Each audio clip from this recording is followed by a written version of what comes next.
ओम सहना भवतु सहनौ भुनक्तु सहवीर्यं करवावहै तेजस्विनावधीतमस्तु। सन्माननीय व्यासपीठावर उपस्थित या प्रशालेचे विद्यार्थी विकास अभिमुख असणारे मुख्याध्यापक श्रीमान गोसावी सर, विद्यार्थी प्रिय असणारे श्रीमान संगो कुलकर्णी सर, विद्यार्थी परायण असणारे श्रीमान काळे सर, विद्यार्थी हाच नारायण म्हणून ह्या ज्ञान मंदिरामध्ये काम करणारे सर्व अध्यापक बंधू भगिनी, आणि जो सुभाषितकाराला नेहमी एक प्रश्न पडतो की दाता भवती वानवा, म्हणजे दाता होईल की नाही याचं उत्तर असणारे आजच्या कार्यक्रमाचे अध्यक्ष माननीय श्रीमान मालू साहेब, तसेच को पंथा हा योग्य, हा कोणता मार्ग योग्य आहे, आम्ही कोणत्या मार्गाने जावं याचं उत्तर असणाऱ्या गुरुवर्या दिवान मॅडम, गुरुवर्या शेयकर मॅडम, गुरुवर्या उपाध्याय मॅडम, आणि माझ्या समोर बसलेले सळसळत्या रक्ताचे, धडधडत्या हृदयाचे, शाबूत डोक्याचे माझ्या भावी भारताच्या शिल्पकारांना लक्षात घ्या, आज जो विषय आपल्या समोर दिलाय तो विषय फार महत्त्वाचा आहे। तो या दृष्टीने की आपण एक विद्यार्थी म्हणून आयुष्य जगत असताना, एक विद्यार्थी म्हणून वर्तन करत असताना कशा पद्धतीने वर्तन केलं पाहिजे हे सगळ्यात महत्त्वाचं आहे। आणि महाराष्ट्राची अस्मिता ही 4 गोष्टींमध्ये आहे। त्या 4 गोष्टी कुठल्या? वंदन करीतो भगव्याला शिवरायांच्या शौर्याला, महाराष्ट्राच्या या मातीला, माय माऊली मराठीला। परमपवित्र भगवा ध्वज शिवराय, महाराष्ट्राचा मुलूक आणि आपली मायबोली मराठी, या 4 अस्मिता फार महत्त्वाच्या आहेत। आणि या 4 अस्मिताच आपल्या डोळ्यापुढे ठेवून आज आपण शिवरायांच्या चरित्रातील काही गोष्टी या आत्मसात करता येत आहेत का याचा निश्चितपणे प्रयत्न करणार आहोत।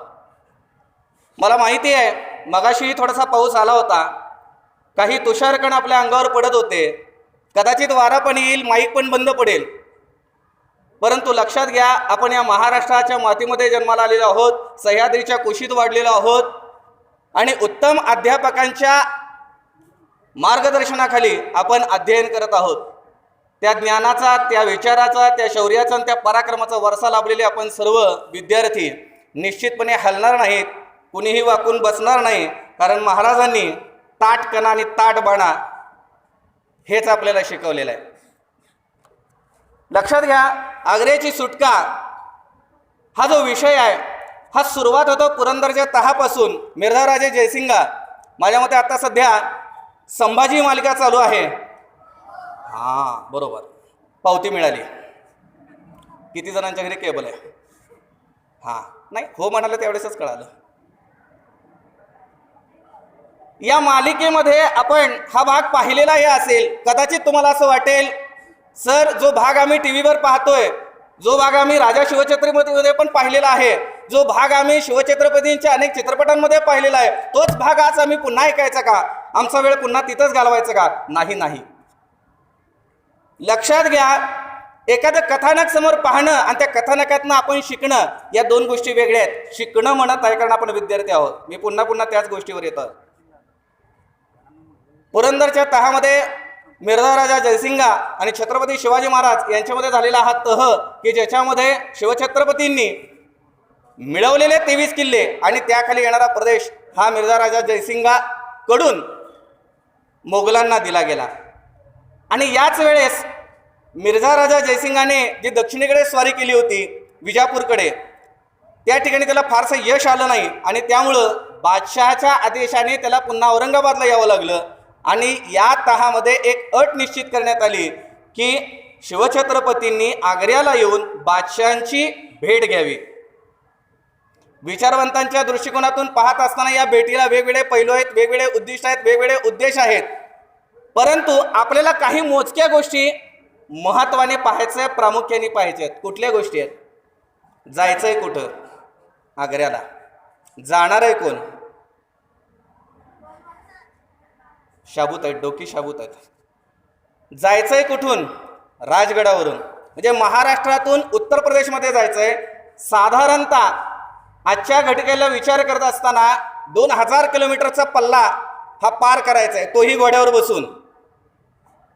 लक्षात घ्या, अनेक व्यवधानं आहेत, अनेक अडथळे आहेत, अनेक समस्या आहेत. ह्या सगळ्या समस्यांवर मात करून तिथं गेल्यानंतर स्वागत होईल की जीवाला धोका निर्माण होईल सांगता येत नाही मित्रांनो. मग मला जाण्यासाठी माझं व्यवस्थापन कौशल्य काय असलं पाहिजे? मला परत येण्यासाठी माझी व्यवस्था काय असली पाहिजे? या सगळ्या गोष्टींचा विचार आपल्याला करायला पाहिजे. बऱ्याच वेळा असं होतं, शाळेमध्ये सूचना दिली जाते की दिनांक अमुक अमुक पासून दिनांक अमुक अमुक पर्यंत आपली चाचणी परीक्षा आहे, सत्र एक परीक्षा आहे, आणि आपण जागे होतो. एवढ्या लवकर आली सर, किमान 2 महिने तरी सांगायचं नाही का? किंवा शाळेत प्रवेश घेतला किंवा आलो त्यावेळेस सांगितलं असतं की 3 महिन्यांनी 2 महिन्यांनी चाचणी आहे, 4 महिन्यांनी सत्र एक आहे, आम्ही थोडा अभ्यासाला लागलो असतो. पण इतक्या कमी कालखंडामध्ये मला तिथं पोहोचायचं आहे, आणि नुसतं पोहोचायचं नाही, तिथून परत व्यवस्थित सुखरूप स्वराज्यात यायचंय. येत असताना सुद्धा काहीतरी घेऊन यायचंय. लक्षात घ्या, ह्या गोष्टी फार महत्त्वाच्या आहेत, कारण महाराजांना राजगडावरून आग्र्याला जाण्यासाठी जवळजवळ 66 दिवस लागलेले आहेत. 66 दिवस हा सह्याद्रीचा सिंह किती वेगाने गेला असेल याचा विचार करा. आज आपण घरापासून शाळेपर्यंत येत असताना सायकलवर किती वेळा पडतो, किती वेळा सायकल उचलतो, आणि किती वेळा ब्रेक लावत शाळेपर्यंत येतो याचा विचार करा. म्हणजे आपली ताकद काय, आपली क्षमता काय, आणि आपण ज्यांच्या मातीत जन्माला आलो ते कोण होते आणि त्यांची क्षमता काय. फार महत्त्वाच्या गोष्टी आहेत. प्रत्येक शब्द विद्यार्थ्यांनो लक्षपूर्वक ऐका, कारण हे शब्द जर तुम्ही ऐकलेत इयत्ता 10वी नंतर, मी तुम्हाला खात्रीने सांगतो की कुठलंही व्यक्तिमत्व शिबिर, पर्सनॅलिटी डेव्हलपमेंट सेमिनार करण्याची काहीही आवश्यकता नाही. कारण जे थोर महापुरुष आमच्या मातीमध्ये होऊन गेलेले आहेत हेच एक आदर्श व्यक्तिमत्व आहेत. मग आम्ही त्यांचं अनुसरण का करू नये? शिवबाचा व संभाचा तोच माझा वंश आहे आणि माझ्यातही थोडा जिजाऊचा अंश आहे, असे जर भावना, असा जर विचार प्रत्येक महाराष्ट्राच्या मुलामध्ये असेल, लक्षात घ्या, आपल्या महाराष्ट्राकडे वाकडी नजर करून बघण्याची ताकद, शहामत कुणाची होणार नाही. अनेक वेळा वर्तमानपत्रात मी बातम्या वाचतो, अमुक एका ठिकाणी परीक्षेमध्ये फेल झाला, नापास झाला म्हणून विद्यार्थ्यांनी आत्महत्या केली. अमुक एका पदवीला प्रवेश मिळाला नाही, विद्यार्थ्यांनी आत्महत्या केली. स्वराज्यावर किती संकट आली, छत्रपतींवर किती संकट आली. शिवरायांनी असं काही केलं का? हा प्रश्न आपण विचारला पाहिजे जर आपण त्यांचा इतिहास अभ्यासत असू. शिवछत्रपती ज्यावेळेस आग्र्याला पोहोचल्यानंतर सुद्धा आपण मालिकांमध्ये पाहिलं असेल कशा प्रकारची वागणूक मिळाली. येईपर्यंत आपण राजकुमार, आपण शहजादे, आणि तिथं गेल्यानंतर मात्र कनिष्ठ दर्जाच्या मनसबदाराची वागणूक, की ज्याला अनेक वेळा मराठी सैन्याने पराभूत केलेला आहे.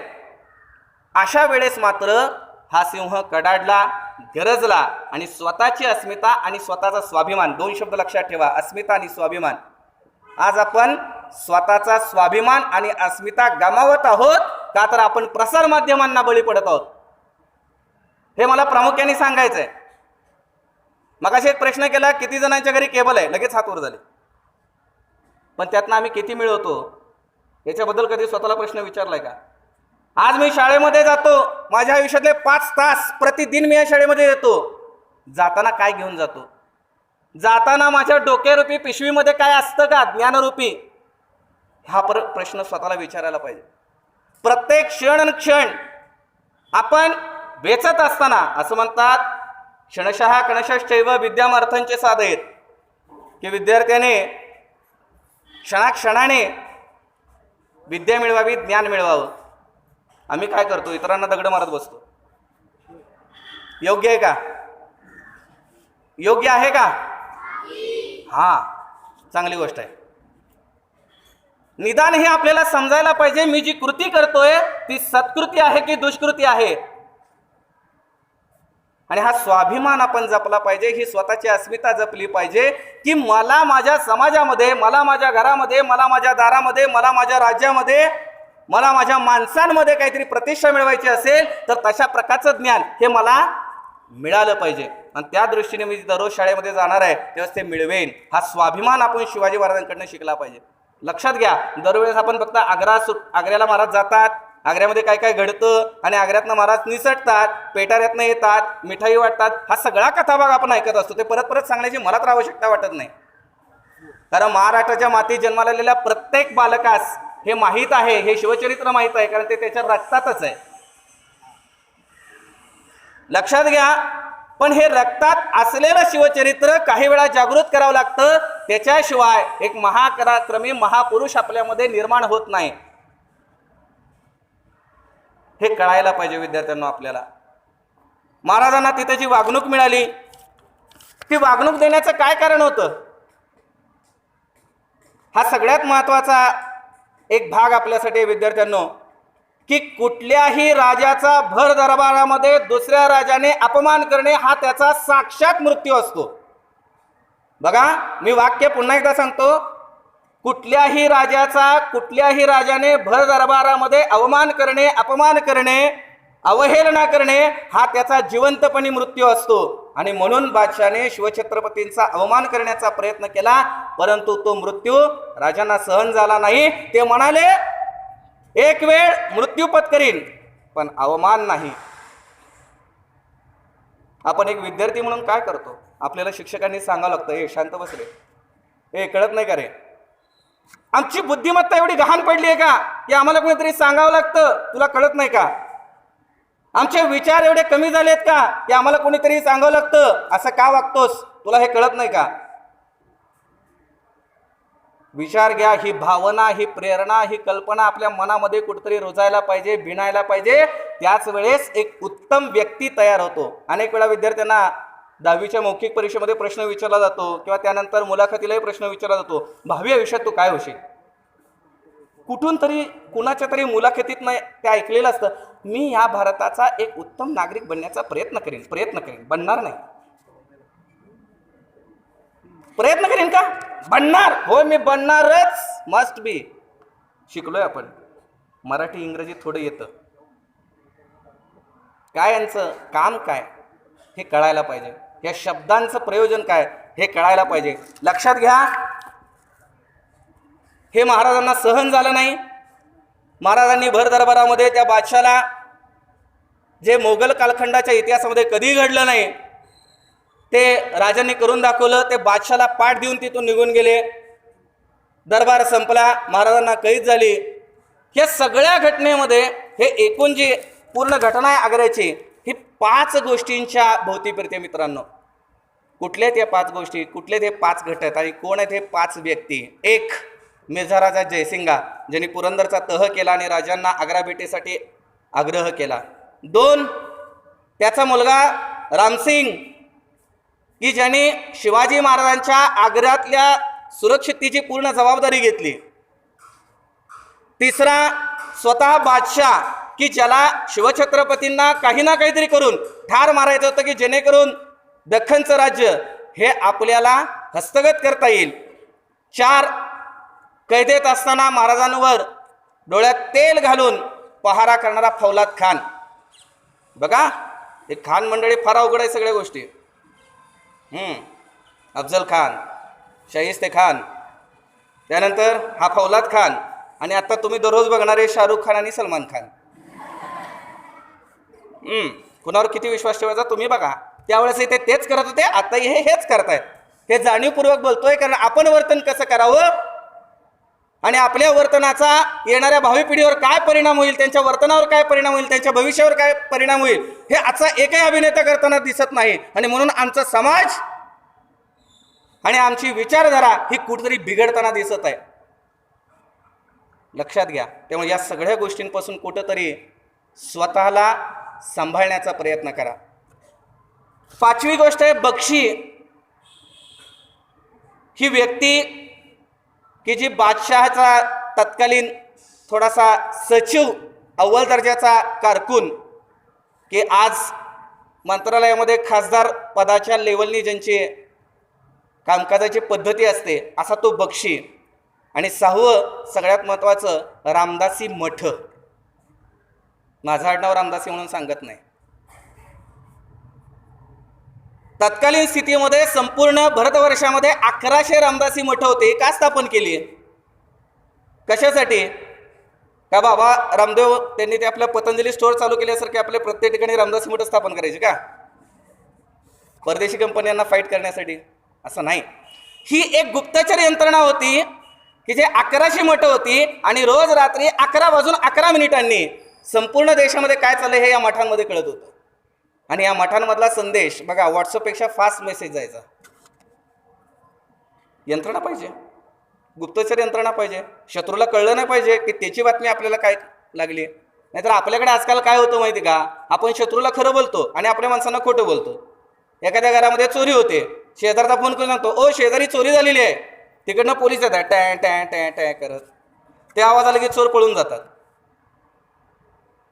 त्यापेक्षा असं करा ना, चोर करतोय ना, तुम्ही शांतपणे या, चोराला पकडा, नंतर वाजवत जावा. लक्षात घ्या, सगळ्या गोष्टी, सगळे मुद्दे, विनोदाचे भाग सोडून द्या.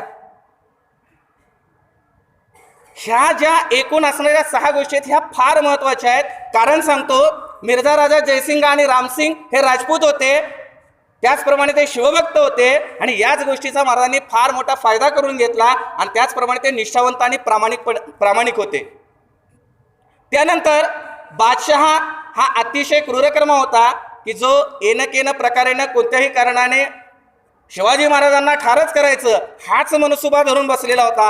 आणि त्यानंतर त्याला सहाय्य करणारा फौलाद खान. परंतु या कालखंडामध्ये ही जी पूर्ण त्या बादशहाची रचना आहे किंवा विचारधारा ही शिवाजी महाराजांना कळाली आणि कळाल्यानंतर लक्षात घ्या, इथनं सुटका कशी करायची हा सगळ्यात महत्त्वाचा प्रश्न आहे. परीक्षा जवळ आली आहे, अभ्यास झालेला नाही, कशा पद्धतीनं आपण ह्या परीक्षारूपी संकटाला तोंड द्यायचं, थोडा विचार करा. सगळ्या गोष्टींनी विचार करा, काय करता येईल.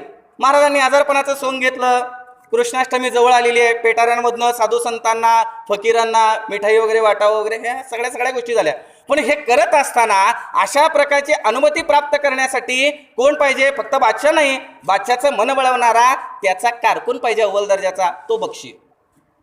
आणि महाराजांनी आग्र्यामध्ये एकूण 99 दिवस राहिले. या 99 दिवसामध्ये पहिल्या 60 दिवसांमध्ये जर पहिलं काही काम केलं असेल तर बादशहाच्या दरबारामध्ये असणारे हे बक्षी, सर्व मनसबदार, सैनिक या सगळ्यांना काही ना काहीतरी देऊन त्यांची मनं वळवली होती. बघा, जी परिस्थिती विरुद्ध आहे ती आपल्याकडे करून घेण्याची कोणती युक्ती वापरली महाराजांनी? तर ही युक्ती वापरली.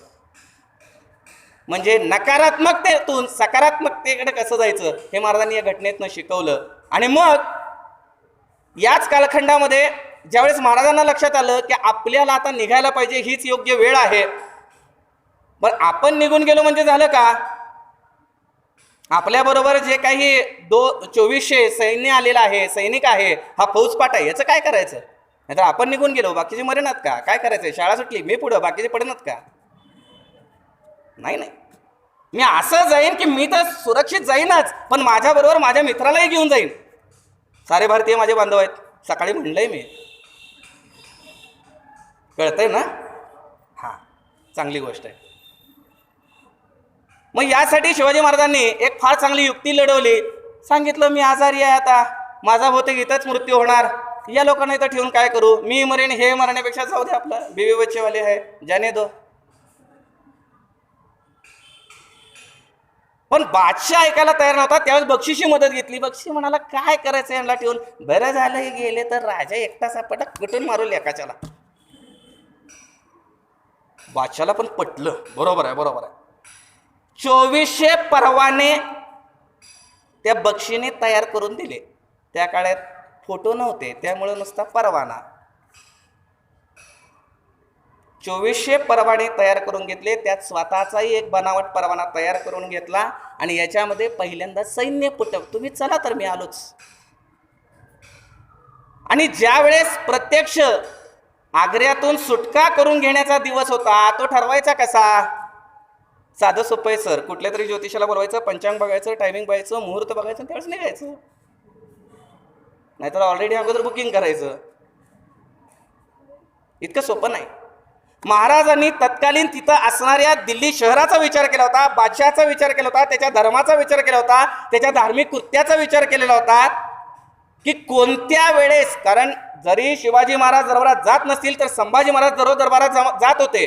मग एकटं जाऊन चालणार नाही, मुलालाही बरोबर घेऊन जायचंय, त्याची सुटका करायची आहे. असा दिवस निवडला पाहिजे की संभाजी दरबारात जाणार नाहीत आणि आपण दोघे त्या दिवशी निघू शकू.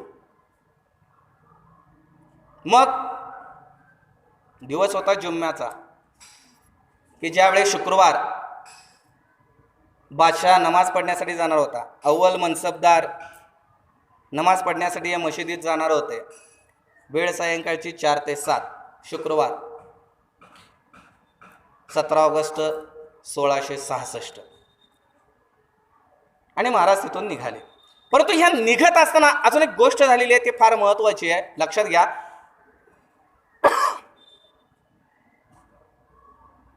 की याच सैनिकांतर्फे, याच मनसबदारांतर्फे ज्यांना वश केलंय त्यांच्याकडनं अफवा पसरवल्या. भारतामध्ये सगळ्यात मोठं काम कोण करत असेल तर अफवा करतात. याची उदाहरणं आपण बघितलेली आहेत.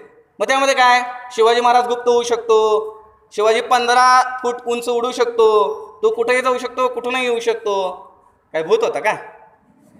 अफवा. पण बघा, अफवा सुद्धा किती महत्वाच्या ठरतात. कारण शिवाजी महाराज ज्यावेळेस गेले त्यावेळेस जास्त सगळं नेलं, राहिलं काय फक्त 3 गोष्टी. एक त्यांचे जोडे, 2 पगडी आणि 3रा आरसा. ह्या 3च गोष्टी राहिल्या, बाकी सगळं नेलं. काही ठेवायला नको. आपण शाळेतनं जाताना पाटी पेन्सिल सगळं घेऊन जायचं घरी. इथं काही ठेवायचं, शिल्लक ठेवायचं नाही. ह्या 3च गोष्टी राहिल्या. यातनं आपल्याला एक गोष्ट लक्षात येते, ज्या गोष्टींवर माझं स्वामित्व आहे, ज्या गोष्टीवर माझा हक्क आहे, ज्या गोष्टी माझ्या आहेत, ज्या गोष्टी माझ्या श्रमाने मिळवलेल्या आहेत, त्या माझ्या जवळच असल्या पाहिजेत. कुठल्याही परिस्थितीत मी त्या गोष्टी सोडणार नाही. आणि त्या कशा मिळवल्या तशा त्याचं रक्षण करण्याचंही सामर्थ्य माझ्याजवळ असलं पाहिजे. हाही विचार आपण त्यातनं घेतला पाहिजे. लक्षात घ्या, या कालखंडामध्ये हे सगळं करत असताना महाराजांजवळची जी काही तुटपुंजी होती, स्वराज्यातून घेऊन गेली, ती सगळी संपलेली होती.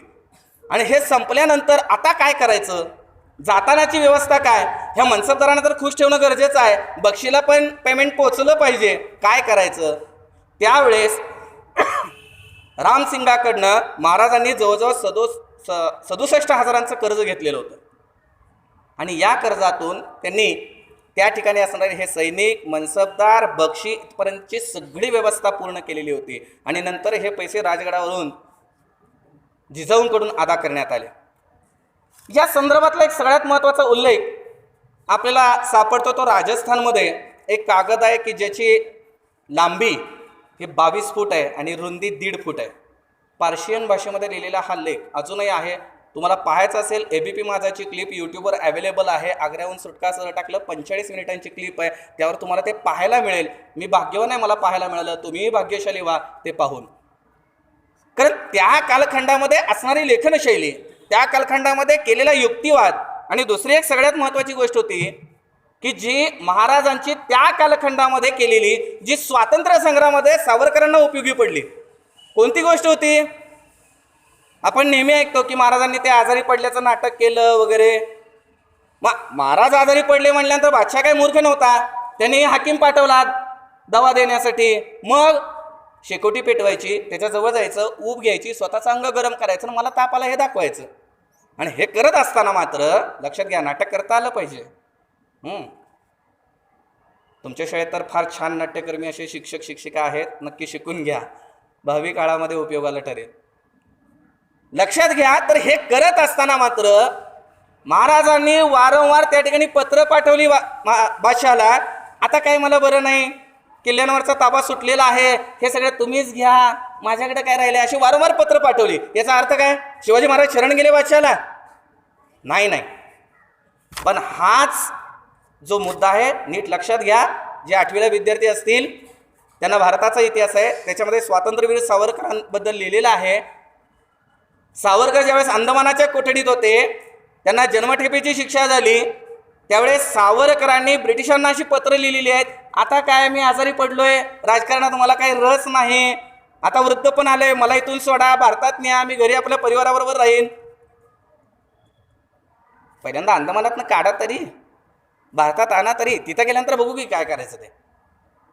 म्हणजे बघा, आग्र्यामध्ये महाराजांनी जी नीती बादशहाच्या विरुद्ध वापरली तीच नीती सावरकरांनी ब्रिटिशांच्या विरुद्ध वापरली.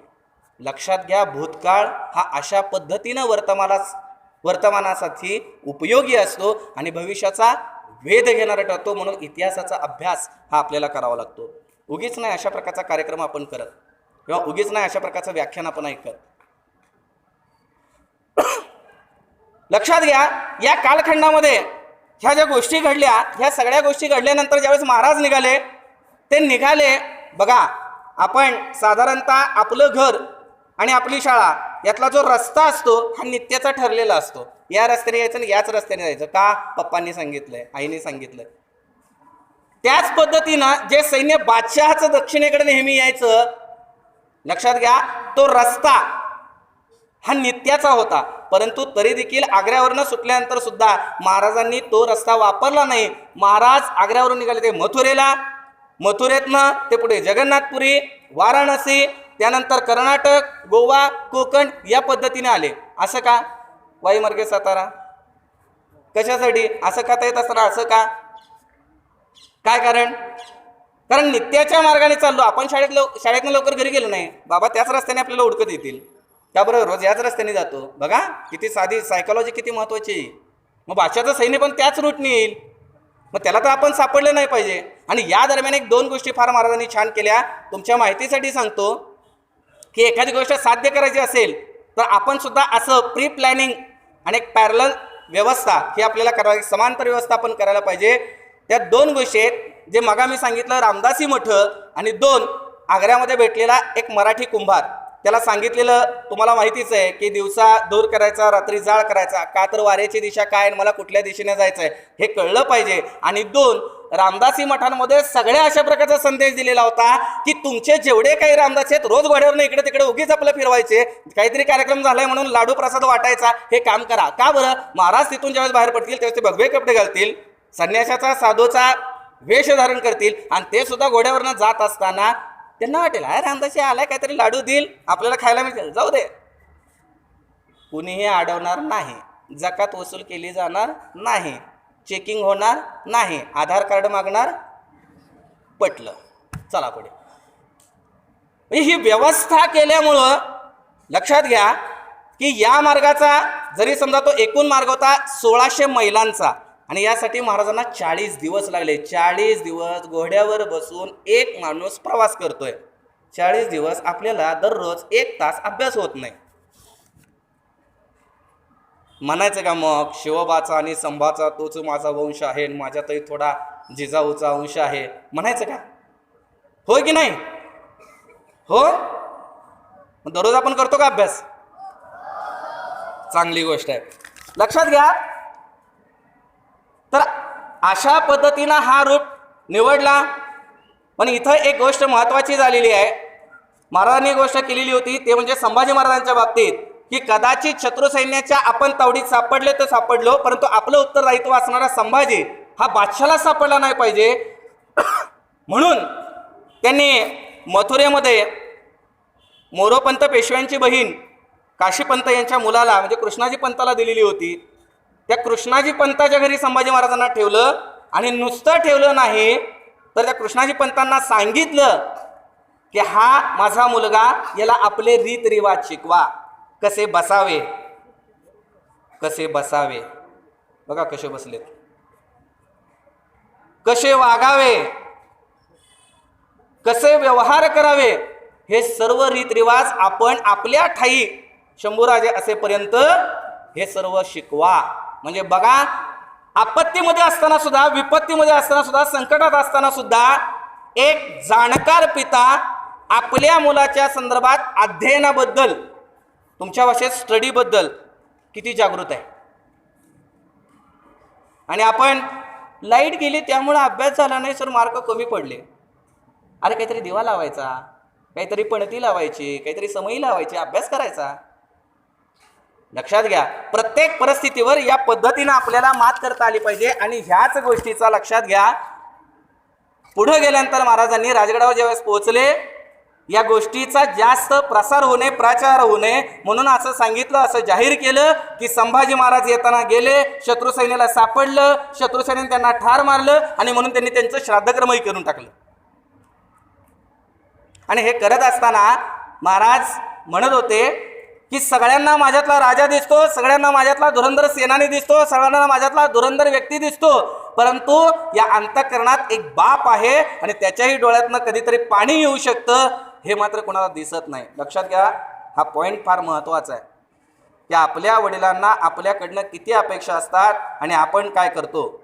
आपण शाळेला जातो त्यावेळेस आपल्या वडिलांना आणि आईला वाटत असतं आपला मुलगा 11 वाजता शाळेत गेलाय, 5 वाजता येणार आहे, साधारणतः 5 तास तो शिकणार आहे, हा विश्वास त्यांनी तुमच्यावर ठेवलेला असतो. आणि आपण शाळेत येऊन काय करतो, पुढच्याला खडे मारतो. हा विश्वास संपादन आहे का विश्वासघात आहे? थोडं परखडपणे बोलतोय विद्यार्थ्यांनो, पण आज गरज आहे, आज परिस्थिती स्थिती तशी निर्माण झालेली आहे. लक्षात घ्या, कुठल्या तरी अध्यापकाने आपले कान ओढल्याशिवाय आपल्यालाही मुंग्या येत नाहीत आणि तोपर्यंत आपल्यातला विद्यार्थी जागृत होत नाही, ही गोष्ट लक्षात घ्यायला पाहिजे. तर अशा प्रकारचं तिथून प्रयाण झाल्यानंतर शिवछत्रपतींनी या कालखंडामध्ये सगळ्यात पहिल्यांदा महत्त्वाचं काय काम केलं असेल तर विश्वासू माणसं तयार केलेली होती. लक्षात घ्या, आज माणसातला माणूस हरवतोय, त्याचप्रमाणे माणसातला विश्वास देखील हरवत चाललेला आहे. आज आपण तो विश्वास निर्माण करणं हे सुद्धा गरजेचं आहे. आणि या कालखंडामध्ये लक्षात घ्या, हा विपरीत मार्ग असताना सुद्धा हा विपरीत मार्ग महाराजांनी निवडला कसं काय? ध्येयपूर्ती करत असताना लक्षात घ्या, प्रत्येक व्यक्ती विचार करतो की चालण्यासाठी वाट असते, वाटेसाठी चालणं नसतं. उंच भरारी घेणाऱ्याला आभाळाचं भय नसतं. कुठल्याही प्रकारचं भय अशा प्रकारच्या व्यक्तींमध्ये राहत नाही. आणि कुठल्याही प्रकारचं संकट आलं तर एक छान सुभाषित सांगतो की जे सुभाषित या पूर्ण घटनेला महत्त्वपूर्ण ठरतं, ते सुभाषित तुम्ही वाचलंही असेल. काले मृदुर्यो भवती काले भवती दारुणः ससाधनोती परमश्रेयः विघ्नांशाप्यधी तिष्ठती. म्हणजे जो योग्य वेळी मऊ बनतो, जो योग्य वेळी कठोर बनतो, तोच सर्व संकटांवर मात करतो आणि शेवटी ऐश्वर्यवान होतो. लक्षात घ्या, महाराज योग्य वेळी मऊ झाले की स्वतः कैदेत राहिले, तिथं युद्ध नाही केलं त्यांनी, तह केला, मऊ झाले. काले भवती दारुणः योग्य वेळी कठोर झाले, पेटाऱ्यातून पसार झाले आणि तेच शेवटी आपल्या रयतेचे, सामान्य नागरिकांचे असे ते जाणते राजे झाले. लक्षात घ्या, एक विद्यार्थी म्हणून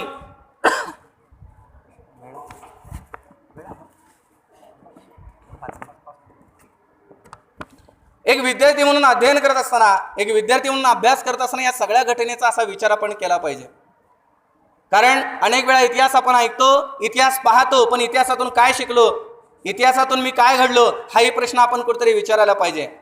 मला ही अपेक्षाच मुळात नव्हती की मी तुम्हाला सांगावं ताट बसावं आणि मी तुम्हाला सांगावं की कान देऊन ऐकावं.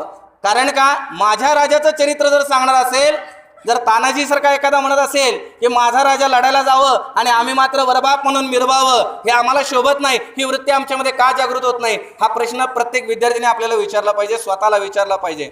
आणि स्वतःतला एक तानाजी, स्वतःतला एक शिवाजी, स्वतःतला एक संभाजी हा जिवंत केला पाहिजे. लक्षात घ्या, तो आहे, फक्त सुप्त अवस्थेत आहे, त्याला जागृत करणं फार गरजेचं आहे. विद्यार्थ्यांनो, बोलण्यासारखं खूप आहे, विचार मांडण्यासारखेही खूप आहेत. वेळोवेळी संधी संस्थेच्या कृपेने, आपल्या प्रशालेच्या संयोजनाने ज्या ज्या वेळेस मिळेल, नक्कीच आपण असा प्रयत्न करू. पण जाता जाता एक सांगतो, आज स्थिती काय बनत चालली आहे.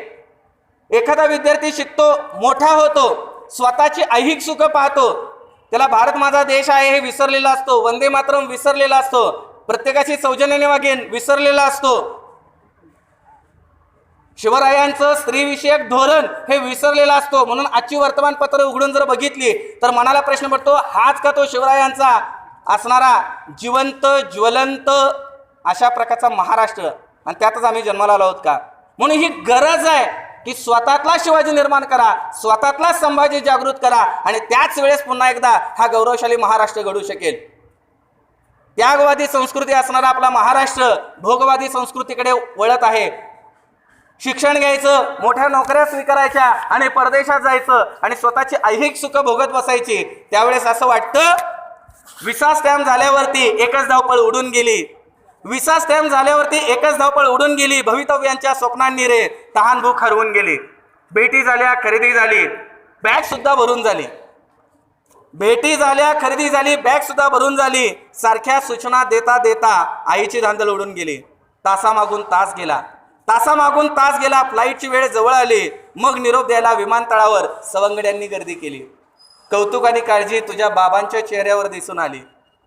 कौतुक आणि काळजी तुझ्या बाबांच्या चेहऱ्यावर दिसून आली. पाठ फिरता तुझी त्यांची पापणी सारं काही बोलून गेली. अरे आपली माती, आपली माणसं, देश आपला विसरू नकोस. सिलिकॉन व्हॅलीत जा, मात्र सह्याद्रीला विसरू नकोस. विमान उडालं तेव्हा एक एक डोळा पाण्यानं भरला असेल. विमान उडालं तेव्हा एक एक डोळा पाण्याने भरला असेल. अगदी अखेरच्या क्षणी मित्रा मनाने बंड केला असेल. नको जायला परदेशात एकदा नक्की वाटलं असेल. अरे आकांक्षांच्या पंखांनाही अश्रूंनी जखडून टाकलं असेल. लिंकनचे शब्द आठव, लिंकनचे शब्द आठव. अश्रू ढाळायला लाजू नकोस. मग गीतेचाही उपदेश आठव. हातपाय गाळून बसू नकोस. बघा, मग गीतेचाही उपदेश आठव. हातपाय गाळून बसू नकोस. आटके पार झेंडा लाव. ही संस्कृती आपली आहे, हे शौर्य आपलं आहे, हे पराक्रम आपला आहे. आटके पार झेंडा लाव. पण माय मराठी विसरू नकोस. सिलिकॉन व्हॅलीत जा, मात्र सह्याद्रीला विसरू नकोस. अरे अन्न दिली, वस्त्र दिली, सह्याद्रीनंच ओसरी दिली. अन्न दिली, वस्त्र दिली, सह्याद्रीनंच ओसरी दिली. आईबापांनी कष्ट करून ज्ञानाची शिदोरी दिली, विसरू नका. आईबाबांनी कष्ट करून ज्ञानाची शिदोरी भरून दिली. गुरुजनांनी संस्कार दिले, गुरुजनांनी संस्कार दिले. गावकऱ्यांनी यारी दिली. टपरीवरच्या आप्पांनी ही वेळोवेळी उधारी दिली. जाता जाता पेन घेऊन जा, पेन्सिल घेऊन जा, पण पोरा शिकला पाहिजे, मोठा झाला पाहिजे. टपरीवरच्या आप्पांनी ही वेळोवेळी उधारी दिली. देश सुटला पोटासाठी, देश सुटला पोटासाठी. बंद इथल्या तोडू नकोस. सिलिकॉन व्हॅलीत जा, मात्र सह्याद्रीला विसरू नकोस. पोटा पाण्यासाठी मित्रा 10 दिशांना जायला हवं. दिशा देण्या प्रवाहाला, प्रवाहा पुढे पळायला हवं. कासवासारखं विश्वासानं एक एक पाऊल टाकायला हवं. आठव्या घरच्या पेद्यासारखं वजीर म्हणून जगायला हवं. एखादं स्वप्न देशासाठी, लक्षात ठेवा, एखादं स्वप्न देशासाठी आपणही पाहायला हवं. व्यावसायिकतेच्या दुनियेत या भावनांनाही जपायला हवं. नमस्कार सांग लिबर्टीला, हरकत नाही. पाश्चात्य संस्कृती येत आहे, पाश्चात्यांचं अंधानुकरण आम्ही करत आहोत, हरकत नाही. नमस्कार सांग लिबर्टीला, पण आई भवानीला विसरू नकोस. सिलिकॉन व्हॅलीत जा, मात्र सह्याद्रीला विसरू नकोस. स्वर्ग सुख सगळी मित्र हात जोडून उभी असतील. भुरळ तुला पाडतील आणि मर्यादेला हसत बसतील. जिम असेल, क्लब असतील, मैदानही भरत असेल. मंद मंद प्रकाशात कुठेतरी पार्ट्याही होत असतील. रॉक अँड रोलवर बेभान हो, पण लताची ताण विसरू नकोस. सिलिकॉन व्हॅलीत जा, मात्र सह्याद्रीला विसरू नकोस. हे सगळं करत असताना, हा सगळा इतिहास आठवत असताना आपल्या पंखांमध्ये बळ येतं. पंखात शक्ती आल्यावरती पाखरं दूर उडून जातात. अशा प्रकारची शक्ती आपल्या पंखात आल्यानंतर ही पाखरं उडून जातात. आई वडिलांच्या घरट्यात मग आठवणींची भूतं राहतात. अरे आठवणींची भूतं रोज आईला अश्रूंची भेट देतात. जर स्वप्नात अरे आठवणींची भूतं रोज आईला अश्रूंची भेट देतात. जर स्वप्नात भेटली तिला तर तिची झोपही पळवून नेतात. आईच्या चरणी परत ये. बघा, आज आपण मनाने ज्या पाश्चात्य संस्कृतीच्या मागे पळायला लागलेलो आहोत, त्यामुळं आईच्या चरणी परत ये. स्वर्गात सुद्धा रमू नकोस. सिलिकॉन व्हॅलीत जा, मात्र सह्याद्रीला विसरू नकोस.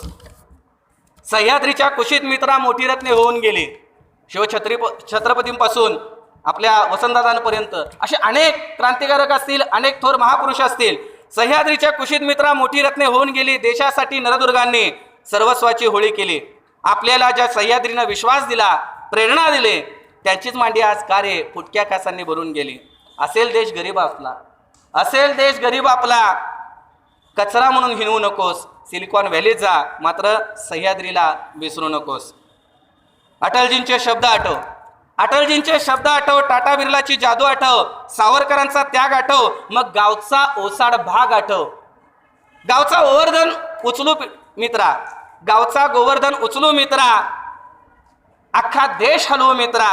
होतात इच्छाश्रींची सोडू नको, इच्छाश्रींची सोडू नको. शपथशिवाची मोडू नको. हुतात्म्यांची स्वप्नाशी डॉलरसाठी विकू नको. सह्याद्रीच्या सूर्या असा पश्चिमेला मावळू नको. सह्याद्रीचा सूर्य असा पश्चिमेला मावळू नको. सिलिकॉन व्हॅलीत जा, मात्र सह्याद्रीला विसरू नको.